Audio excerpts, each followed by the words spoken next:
In Daniel 5, Babylon was at the height of its power. King Belshazzar, the grandson of the famous Nebuchadnezzar, threw a massive feast for 1,000 of his nobles. They drank wine, laughed, and celebrated in the royal palace. But this was no ordinary party. It was an act of open defiance against the God of Israel. Belshazzar ordered that the gold and silver cups taken from the temple in Jerusalem be brought in. These were sacred vessels, set apart for worship in God's house. But instead of honoring God, they drank from them while praising the gods of gold, silver, bronze, iron, wood, and stone. Then it happened. In the middle of the feast, a mysterious hand appeared, separate from any body, and began writing on the plaster wall near the lampstand in the palace. The king saw it and turned pale. His legs gave way, and his knees knocked together. All the power and pride of the ruler of Babylon vanished in a moment of terror. Belshazzar shouted for his wise men, enchanters, and astrologers.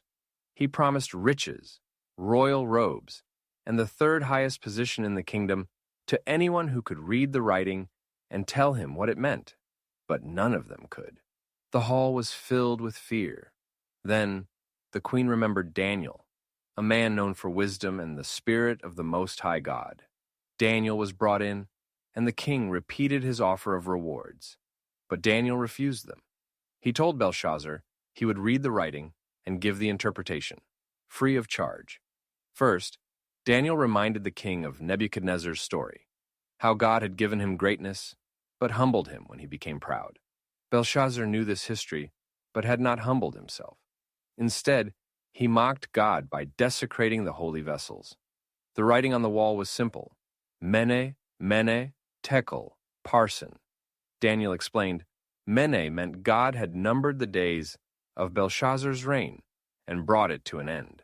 TEKEL meant the king had been weighed on the scales and found wanting. PARSIN meant his kingdom would be divided and given to the Medes and Persians. That very night, the prophecy came true. The Medo-Persian army entered Babylon, and Belshazzar was killed. The greatest empire of the day fell in one night, just as God had said. This story is a powerful reminder that no matter how secure or untouchable someone thinks they are, God holds their days in his hands.